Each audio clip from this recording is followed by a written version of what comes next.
Alors, bienvenue à vous toutes et à vous tous. Nous sommes sur le plateau, vous êtes avec nous sur le plateau télévisé de Média 24 pour un tour régional. Le Média 24 fait un tour dans les 12 régions du Maroc. Alors, nous nous trouvons actuellement à l'hôtel Blue Radisson, dans la station de Tarazout, pour parler en particulier de l'industrie du tourisme qui est bien évidemment essentielle pour la région d'Agadir, de Souss-Massa. Alors avant de donner la parole à nos trois invités, nous allons diffuser un message de la ministre du Tourisme qui est revenue pour Média 24 sur la relance actuelle qui selon elle augure des résultats exceptionnels pour 2024 et sur les défis qu'il reste à accomplir avant l'horizon 2030. Alors tout de suite la parole à Madame la Ministre. Bonjour à tous. Je remercie Média 24 pour l'invitation à ce premier roadshow touristique qui se tient à Agadir et qui me donne une opportunité pour parler du momentum exceptionnel que connaît le tourisme dans notre pays sous le leadership de Sa Majesté le Roi Mohammed VI. Comme vous le savez, le gouvernement vient de présenter son bilan mi-mandat et pour le secteur du tourisme, nous sommes particulièrement fiers des réalisations de ces 30 derniers mois. Alors, nous avons d'excellents chiffres, 14,5 millions de touristes à fin 2023. C'est un record absolu. Nous sommes à plus 13% à fin mars 2024.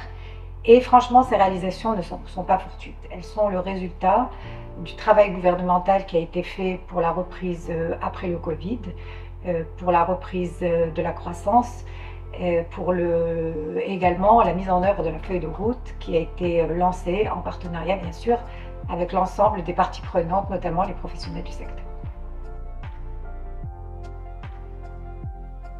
Alors nous avons de grandes ambitions pour le tourisme de notre pays, c'est pourquoi nous avons élaboré cette feuille de route ambitieuse avec pour objectif d'atteindre 17,5 millions de touristes à horizon 2026 et 26 millions de touristes à horizon 2030. Et surtout, nous lui avons sécurisé un financement sans précédent de 6 milliards de dirhams pour les 3 prochaines années.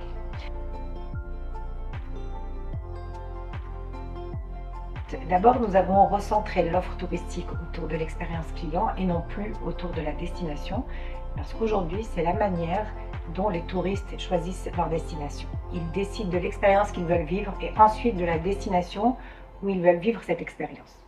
Ensuite, nous avons identifié des drivers clés pour pouvoir mettre en œuvre cette offre.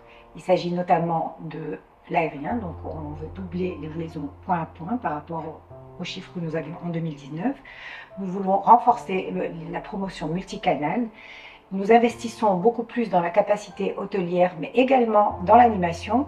Et enfin, nous voulons renforcer le capital humain. Dans cette feuille de route, la région Souss-Massa va jouer un rôle fondamental et elle va jouer un rôle de flagship de l'offre balnéaire dans notre pays. Et c'est la raison pour laquelle nous l'avons placée dans 3 filières de notre feuille de route, 3 filières balnéaires, donc le bord de mer pour le tourisme local, le Beach and Sun et le Ocean Waves pour l'offre internationale.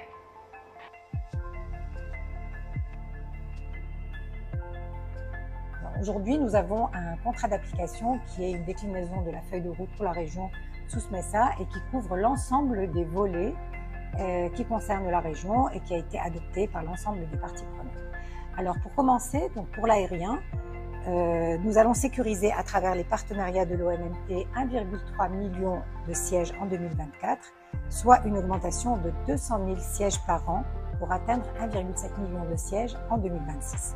Les équipes de l'OMMT travaillent déjà sur divers partenariats et pour vous donner quelques chiffres, aujourd'hui, le nombre de vols internationaux sur l'aéroport d'Agadir ont déjà augmenté de 123 vols hebdomadaires en janvier à 148 vols en avril, soit 25 vols supplémentaires par semaine.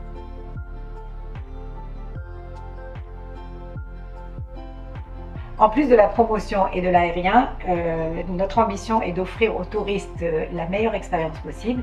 C'est la raison pour laquelle nous avons lancé le programme Go Siyaha, qui est doté d'une enveloppe de 700 millions de dirhams et qui va bénéficier aux TPM touristiques de la région et qui fera probablement émerger de nouvelles activités d'animation innovantes. En plus de cela, les TPME touristiques aujourd'hui bénéficient également de l'offre de Smart Tourisme, un programme d'appui financier et technique que nous menons en partenariat avec la SDR et la région et pour lequel Souss-Messa a été la région pilote. Je voudrais d'ailleurs saisir cette opportunité pour lancer un appel à l'ensemble des TPME de la région pour candidater en masse au programme GoSiaha ainsi qu'à Smart Tourisme. Les équipes sont à votre disposition pour vous accompagner dans vos projets.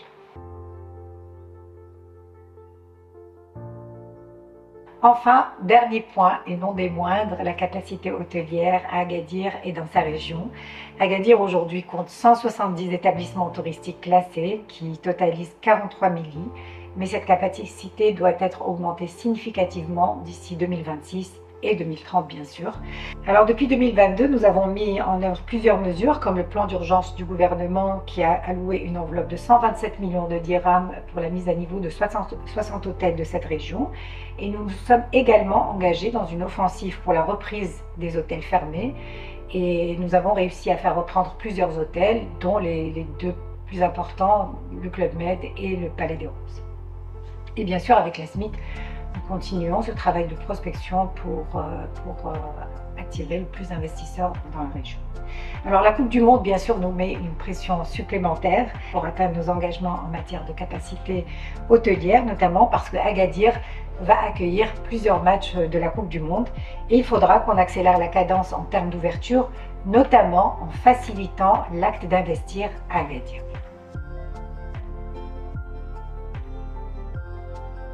Pour conclure, je dirais que la région Souss-Messa a réellement tout le potentiel pour devenir une destination balnéaire de classe mondiale. En tout cas, nous, au niveau du ministère, nous sommes mobilisés aux côtés de l'ONNT, de la SMIC, de la CNT, de l'ensemble des parties prenantes de la région pour atteindre les objectifs de cette feuille de route, qu'ils soient qualitatifs et quantitatifs.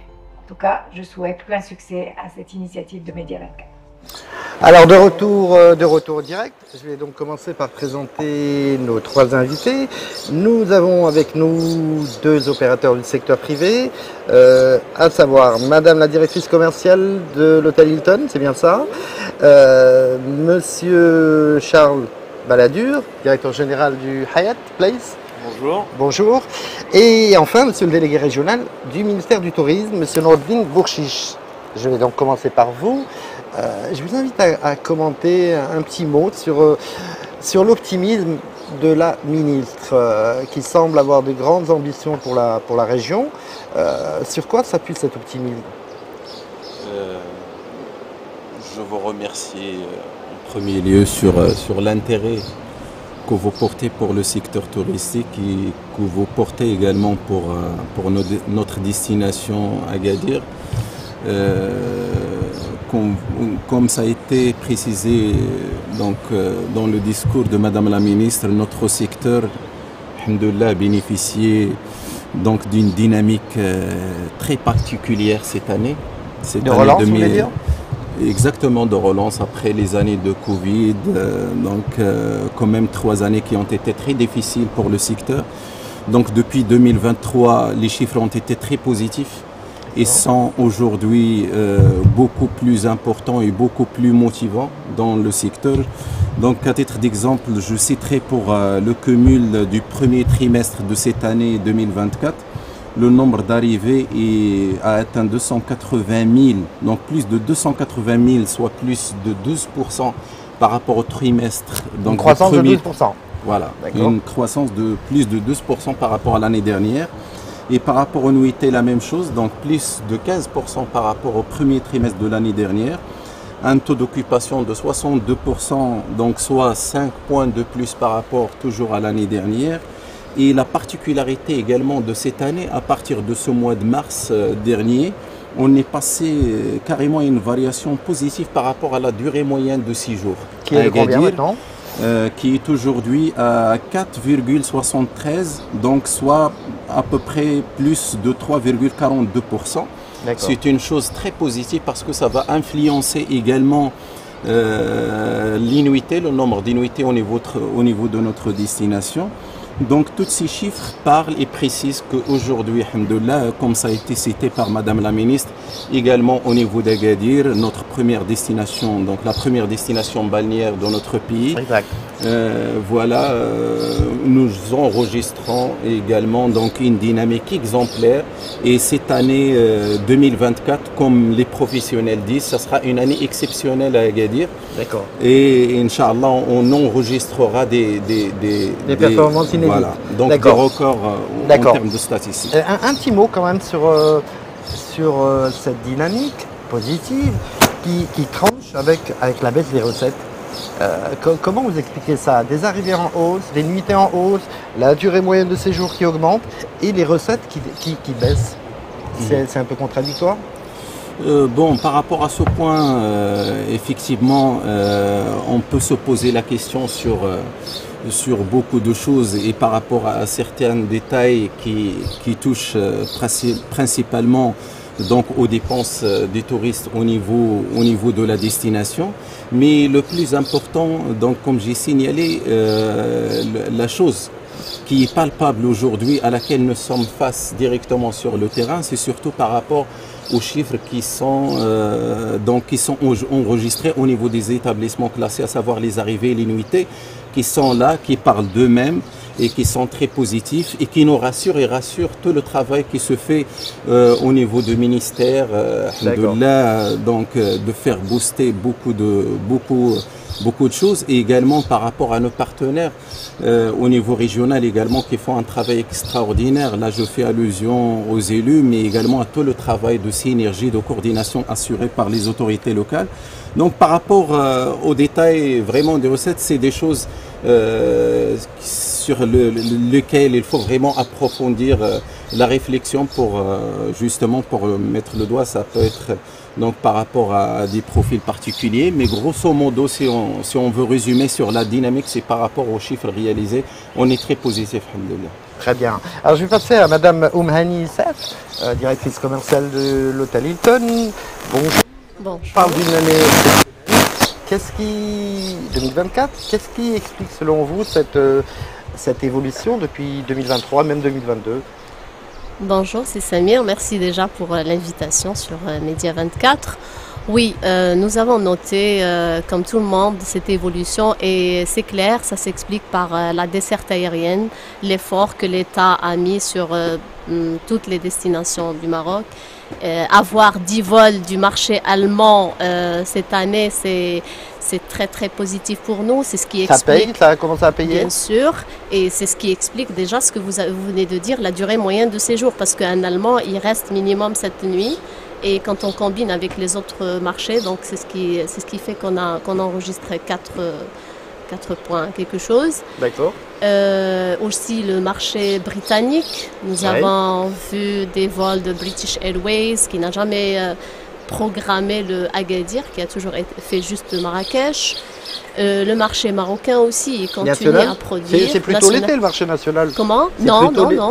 Même les vacances scolaires? Même les vacances scolaires, les vacances d'hiver. Il y a encore un challenge sur ce marché. Si on peut étaler les vacances scolaires sur plus qu'une semaine, ça va vraiment nous rapporter beaucoup plus de nuitées de ce marché.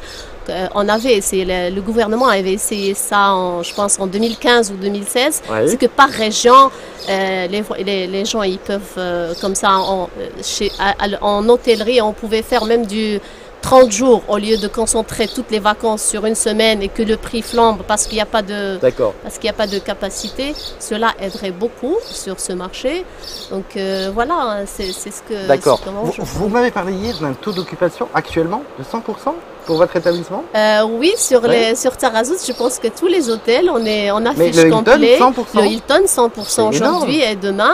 Oui, nous avons des événements parce que nous, on a une capacité pour le maïs et notre salle de réunion, elle peut accueillir des congrès ou des... Oui, nous avons un congrès, un mariage. Vous avez une grande salle des congrès? Oui, notre salle, elle peut prendre jusqu'à 450 personnes avec d'autres salles de sous-commission. parfois même dans la station, et ça rentre dans notre synergie entre les autres hôtels. Il y a des congrès de 700-800 personnes et on partage les chambres entre les différents autres hôtels. Donc le tourisme d'affaires représente une partie importante de votre chiffre d'affaires? Oui. Nous, c'est ce qui nous a sauvés. Parce que nous, on vient d'ouvrir en 2022. Oui. On n'était pas encore sur toutes les brochures des tours opérateurs. D'accord. Il n'y avait pas encore assez de vols des principaux marchés émetteurs. Qu'est-ce qui nous a sauvés? C'est les congrès. On a presque eu toutes les spécialités des médecins, les pédiatres, les cardio, toutes les spécialités, donc, et aussi d'autres secteurs. On a ouvert avec un très très grand événement tech, high-tech, le Devox. D'accord. Et ça se répète, il y a des groupes qui reviennent. D'accord, très bien. Je vais me tourner vers notre troisième invité, Monsieur Charles Balladur, qui est le directeur général de l'hôtel Hyatt Place. Bonjour Charles. En réalité, votre enseigne, l'enseigne Hyatt, gère deux établissements dans la station de Tarazout. Qu'est-ce qui, d'après vous, explique cet engouement? Deux hôtels, c'est au même endroit, c'est étonnant, non? Bonjour, merci de nous recevoir sur Média 24. Merci Samir pour vos questions. Oui, alors nous, en effet, avec Hyatt, la chaîne Hyatt, on a deux hôtels ici à Tarazout Bay. On a le Hyatt Place, qui est un hôtel de 152 chambres, qui gère également une vingtaine de villas en régime RIPT. Et on a un deuxième hôtel qui s'appelle le Hyatt Regency, qui est lui un hôtel bord de mer d'une capacité de 190 chambres.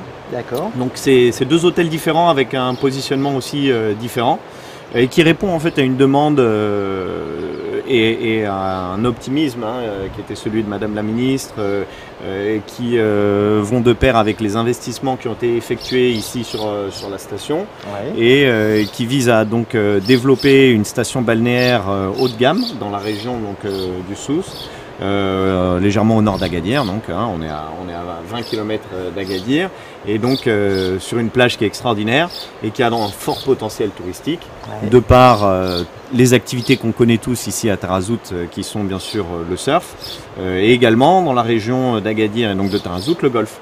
Donc ce sont deux activités qui sont fortement développées ici, et donc voilà, on a deux hôtels, donc l'hôtel Hyatt Place un peu plus axé sur l'activité sportive du golf, et le Hyatt Regency qui est un hôtel plus bord de mer, donc, et qui donne accès plus facilement à la plage et au spot de surf. D'accord. Vous confirmez les bons chiffres de votre confrère de Hilton? Des taux d'occupation de 80%, voire plus? On a... alors, oui, bien sûr, je confirme. On a tous des bons chiffres là cette semaine.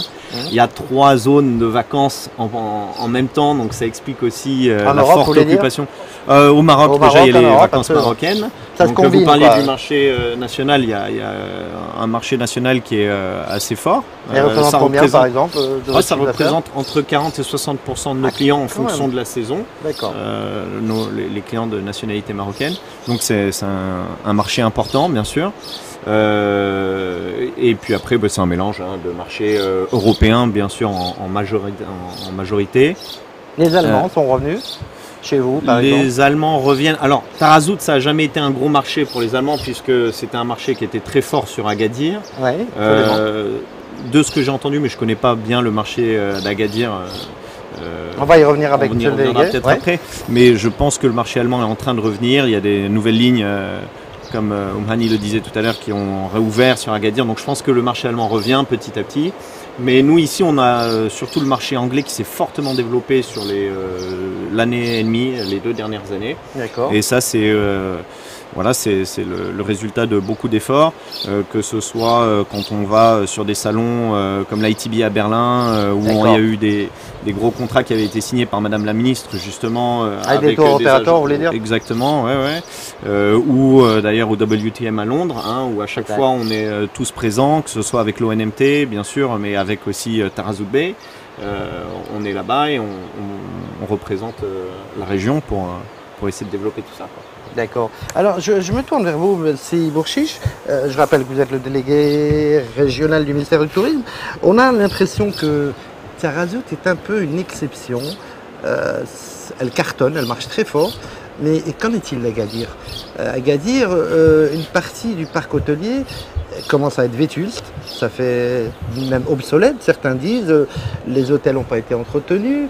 Un petit mot sur cette... Qu'est-ce que vous en pensez? Donc pour la station Tarazout, aujourd'hui, tout le monde en témoigne, c'est une réussite nationale en matière de valorisation de stations balnéaires. Donc aujourd'hui, alhamdoulilah, Tarazout marche très fort avec des enseignes internationales, avec des hôtels, avec un standing vraiment en normes et standards internationaux. En parallèle, nous avons l'ancien parc, celui qui se base essentiellement à Agadir. Ouais. Aujourd'hui, et certains sont fermés avant le Covid. Précisément, pas vraiment 20, donc on est moins que ça. On est à 18, je crois. Le Sofitel vient d'ouvrir il y a 2-3 jours, je crois. Mais il y a certains qui sont déjà en rénovation. D'accord. Et deux autres, comme ça a été cité dans le discours de Madame la Ministre, donc ils sont déjà engagés dans un processus de réouverture proche.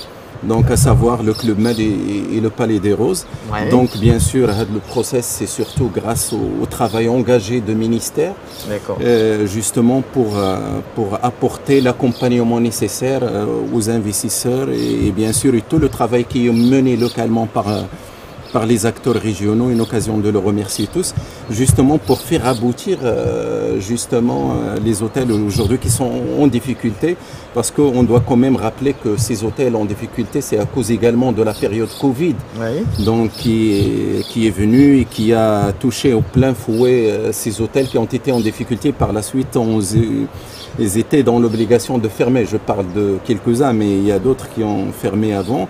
Mais aujourd'hui, il y a une vision globale de vraiment de se focaliser sur Agadir pour qu'il soit vraiment à la hauteur des ambitions et qu'on ait aussi bien Tarazout, la station Tarazout, mais également Agadir qui doit vraiment jouer son rôle important de dynamisme et de locomotive touristique au niveau régional.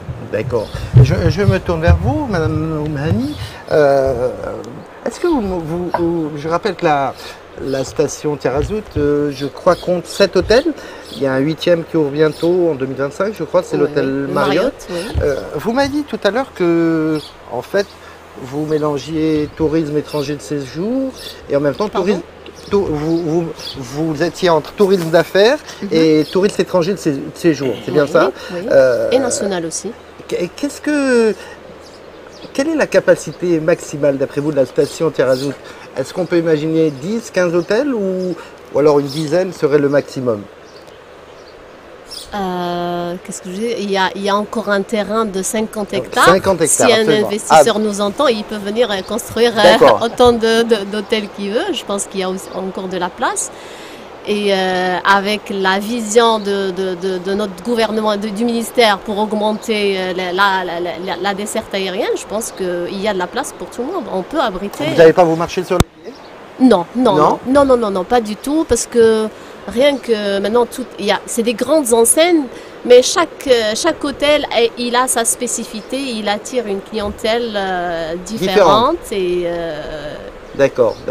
Alors, Charles, le groupe Hayat, qui est une grande enseigne internationale, c'est quoi votre positionnement par rapport à vos confrères, à vos concurrents? Alors, quel est notre positionnement? Nous, on a un positionnement... Encore vous différenciez des autres. Hayat, en effet, est reconnu de manière internationale pour la qualité de ses services. C'est une chaîne qui a aussi, grâce à un programme qui s'appelle le programme World of Hayat, un réseau de clients fidèles très important et qui permet de drainer aussi une nouvelle clientèle ici au Maroc. C'était aussi l'intérêt qu'on avait des propriétaires respectifs que sont Madaef et la SAPST pour les deux différents hôtels. C'était aussi cet intérêt-là de faire appel à des chaînes internationales, c'est aussi de faire appel à leur réseau de clients international pour continuer à développer une station. Donc bien sûr qu'on répond à des niveaux de standards et d'exigence élevés. Bon, j'ai envie de dire que mes collègues, pareil aussi, entre Hilton, bien sûr Fairmont, etc. On a tous des standards très élevés. Mais je pense que chaque chaîne apporte un élément important qui est son réseau de clients qui viennent découvrir une nouvelle destination. Et donc, dans le portfolio d'une chaîne comme Hyatt, c'est intéressant de proposer de nouvelles destinations comme Tarazout Bay, par exemple. D'accord. Les perspectives, vous êtes optimiste, tout comme la ministre, pour l'avenir? Oui. Pourquoi?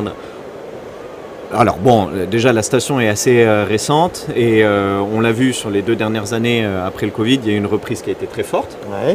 Donc ça, c'était un très bon signe. Encore une fois, qui est le résultat d'efforts parallèles entre les efforts réalisés par le Maroc en général, les établissements privés qui ont aussi, après le Covid, dû un petit peu remettre à jour leurs établissements. C'est sûr que tout le monde a souffert pendant 2 ans. Je veux dire, Agadir a souffert. Vous êtes là depuis 5 ans. Moi, je suis là depuis 2 ans et demi. Je suis arrivé justement à la réouverture. L'hôtel Hyatt Place a 8 ans maintenant. Il est de 2015. Et donc, il a vraiment traversé l'intégralité de la crise du Covid. Il est resté ouvert. C'était difficile, mais bon, c'est pas un secret, ça a été difficile pour tous les acteurs du tourisme. Évidemment. Donc il a fallu relancer ça, moderniser. Il y a eu des aides de l'État, notamment de la SMIT, qui avait aussi exigeante, nationale et internationale. D'accord. Madame Oumani, vous m'avez dit tout à l'heure que vous avez d'excellents chiffres, taux d'occupation. Est-ce que la destination Tarazout est une destination saisonnière ou alors vous pensez marcher très fort pendant toute l'année? Non. Ni Agadir ni Tarazout ne sont une destination saisonnière. On a un très très beau temps toute l'année. On a un arrière-pays magnifique. Donc le client, il ne peut que se réjouir qu'il cherche la détente ou bien la découverte de la région. Et comme je répète toujours, l'aérien nous aide beaucoup. On est maintenant ouvert à d'autres marchés, le marché suisse, le marché scandinave. Là, il y aura 4 vols du marché scandinave. C'est pour la première fois depuis très très longtemps que de la Scandinavie, on a des vols directs. Donc, et les Scandinaves, vous savez, ils voyagent surtout l'hiver, pas l'été. D'accord. Ils viennent aussi beaucoup plus pour le golf, parce que quand tous leurs golfs ils sont fermés, le marché anglais, il y a tous les opérateurs. Il y a un nouveau opérateur qui va entrer en octobre.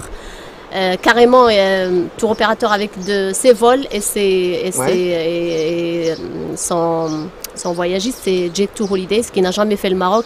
Il entre avec 9 vols, quand même c'est pas peu. Et à partir d'octobre, donc c'est parti. On est très optimiste pour l'hiver prochain. Je n'oublie jamais le marché local. Il faut savoir une chose, c'est que les Marocains, la plupart des Marocains, ils ont une nostalgie par rapport à Tarazout. Pourquoi? Parce que Tarazout a toujours été pour les Casablancais, les Herbati et tout, où ils campaient. C'était le camping ici de tout le monde. Et maintenant, ils reviennent avec leurs enfants et ils leur montrent cette destination. Mais vraiment, on en a beaucoup qui ont vraiment une liaison très très émotionnelle pour la région. Donc, absolument, moi j'ai campé il y a 40 ans. Voilà, c'est ça, la plupart des gens. D'accord. Je reviens vers vous, Monsieur Bourchiche. On a parlé tout à l'heure de la feuille de route, Madame la Ministre en a parlé. Quelles sont les perspectives à l'horizon 2030, la Coupe du Monde? Vous m'avez dit tout à l'heure qu'on faisait grosso modo 1,2 million d'arrivées par an en 2023. En 2023. Alors, les perspectives pour l'avenir et pour l'horizon 2030. Aujourd'hui, la particularité de cette feuille de route, déjà au moment de son démarrage, donc, a été vraiment innovante en matière d'approche. Parce que déjà, sur le principe de gouvernance, il y avait des laboratoires d'impulsion. Donc du groupe de travail qui ont travaillé sur des projets bien ficelés, sur des projets concertés. Donc dans le cadre comme je disais, de laboratoires instaurés, bien définis.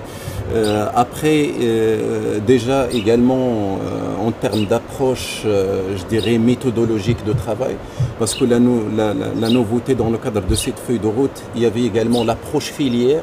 Oui. justement pour enrichir l'expérience client au moment d'arrivée.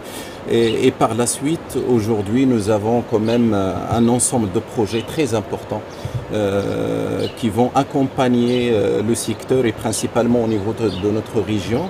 Je cite à titre d'exemple des projets qui s'intéressent donc au renforcement du positionnement de la zone balnéaire, donc la zone littorale à travers la mise à niveau de tout ce qui est plage, spot de surf. Il y a également un axe qui va se focaliser également sur le volet animation, parce que ce qu'on reprochait à Agadir dans le passé, c'est le parent pauvre. Voilà, l'animation manque cruellement. Exactement. Donc il y a un volet animation qui ne figurait pas vraiment dans le menu touristique de notre destination. Aujourd'hui, avec cette feuille de route, également avec l'implication des partenaires, dans le cadre d'une vision globale cohérente, d'instauration des mécanismes de soutien à la création de projets d'animation. Donc Madame la ministre a précisé le programme Go Siyaha qui est déjà lancé et que nous avons initié en tant que délégation avec nos partenaires au niveau régional, donc des sessions d'information et d'orientation et également des réunions de one-to-one avec Maroc PME aujourd'hui qui sont impliqués bien sûr dans le programme, mais il y a également un programme régional de la société Smart Tourisme, donc une société d'appui à la petite et moyennes entreprises touristiques. Donc cette société également instaurée un fruit de partenariat ministère, SMIT, région. Donc notre région, bien sûr, aujourd'hui vraiment fait un travail extraordinaire donc d'accompagnement, de formation, mais aussi d'appui à la création de cette structure d'animation.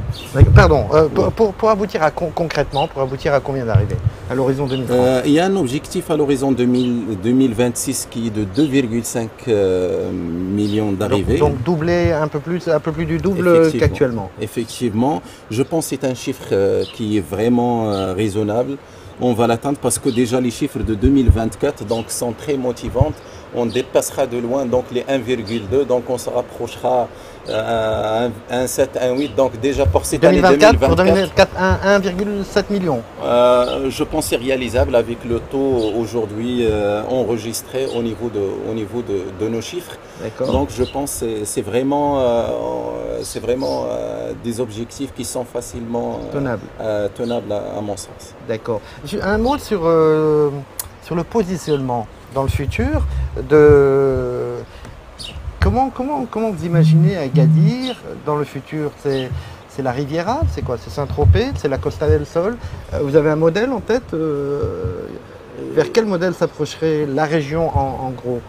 Exactement, cette question, je vous remercie de l'avoir soulevée. Cette question de positionnement, aujourd'hui nous sommes fiers du programme royal qui a été lancé pour Agadir en février 2020 par Sa Majesté, que Dieu l'assiste.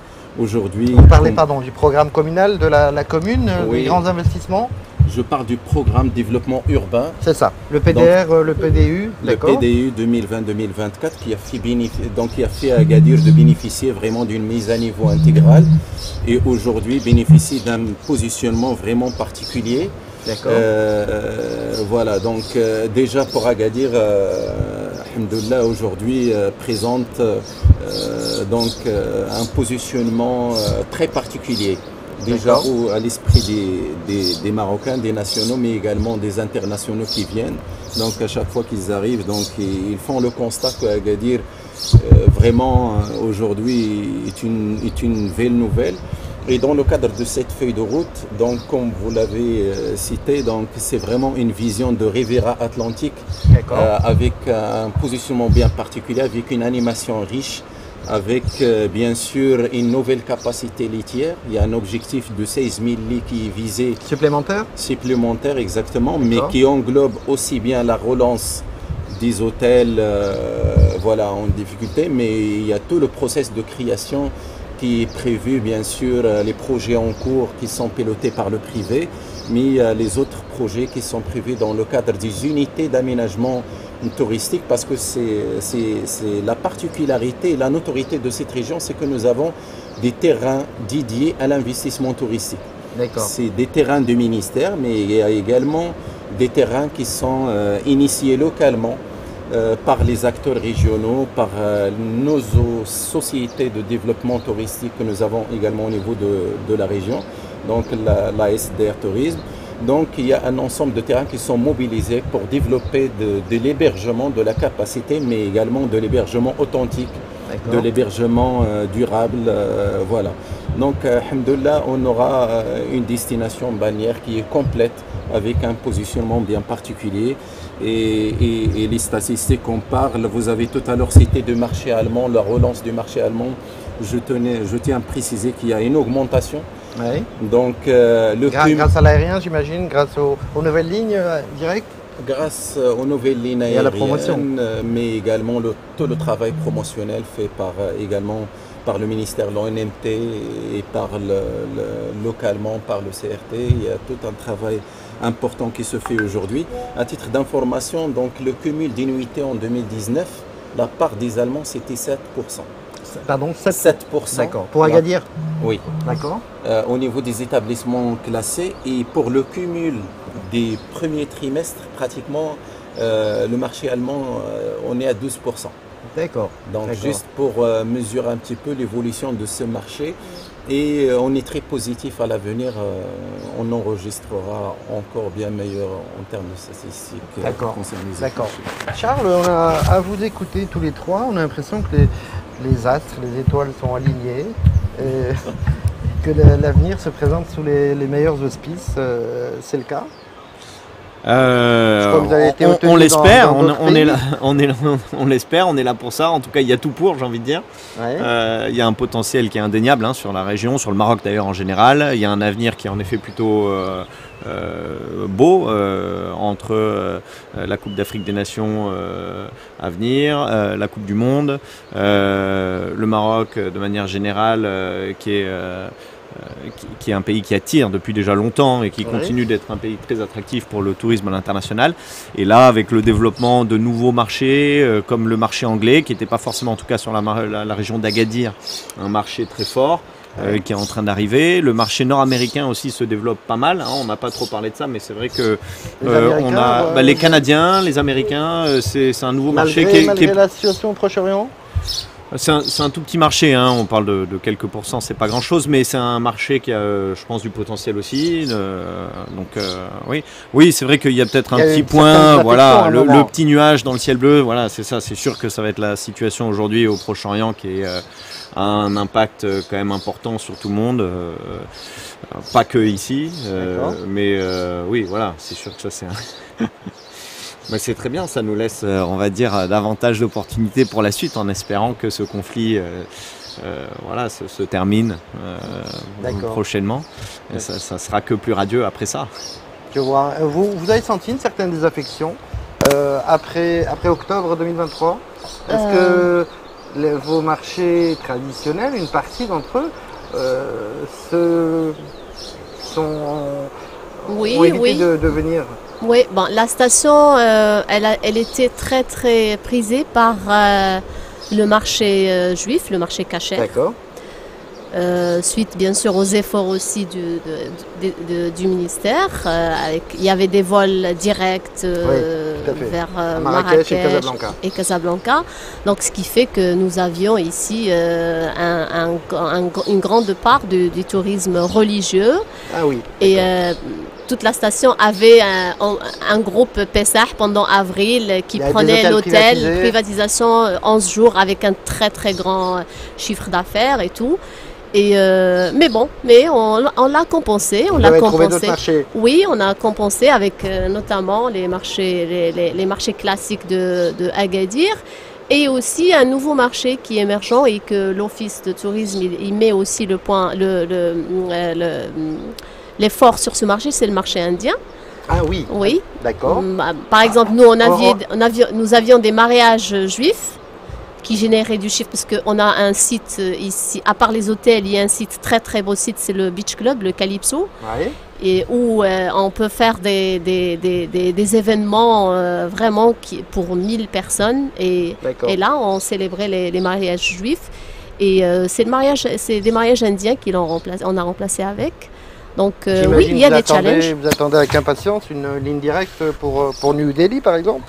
Ouais, ce serait super, mais bon, déjà, je pense qu'il y a le e-visa en cours, le e-visa aussi avec les pays, les Émirats. Ça va, on commence à avoir, parce que comme Charles a dit, chaque hôtel, il a son propre programme de fidélisation des clients. Donc, on commence à avoir les Hilton members qui viennent sans problème, sans challenge de visa. Qu'est-ce que je dirais aussi vous avez cité... Les Chinois, vous n'avez pas parlé de marché chinois? Ils ne représentent pas grand-chose? Non, vous savez, le client chinois, il aime beaucoup le culturel. Exact, il adore le culturel. Voilà. Mais bon, comme j'ai dit, le marché suisse, c'est bien. Ils font du culturel. Ils viennent passer 3-4 jours de séjour ici. D'accord. Agadir, Tarazout, c'est pas vraiment leur tasse de thé, quoi. C'est plutôt le Fès et destinations culturelles. Oui, voilà, c'est ça. D'accord. Parmi d'autres challenges, mais je pense que c'est tout le Maroc et c'est presque tous les autres pays.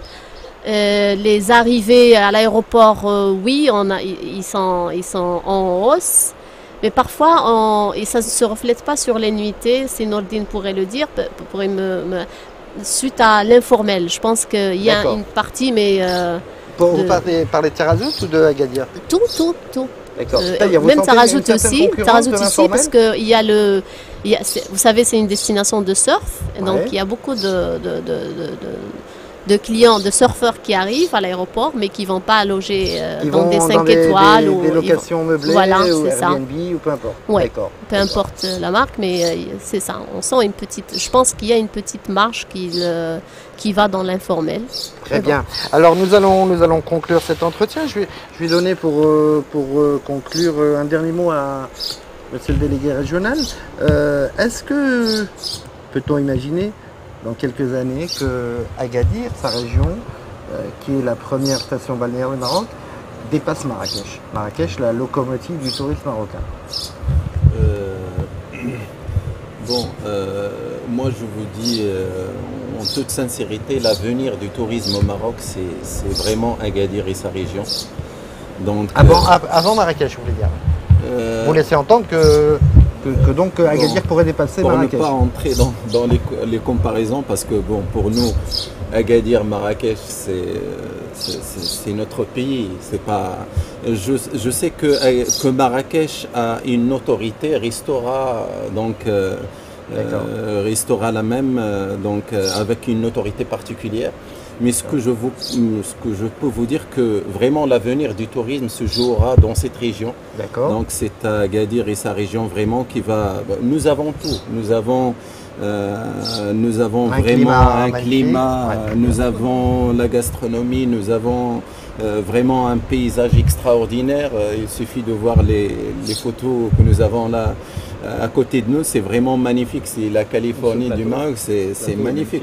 Nous avons des terrains dédiés à l'investissement touristique. Nous avons une feuille de route extraordinaire, donc un chantier royal.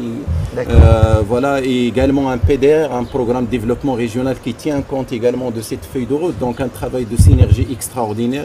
Donc tous les ingrédients vraiment d'émerger un secteur pionnier touristique au niveau régional, mais également au niveau national sont là. Et nous sommes très positifs et optimistes. Voilà, et optimistes. D'accord. Alors je vous remercie. Je remercie mes trois invités, Monsieur Charles Balladur, Monsieur Nordine Bourchiche et Madame Oumhani Saf. Pardon si j'ai écorché votre nom. Je vous retrouve dans un instant avec trois nouveaux invités et d'ici là, à tout à l'heure.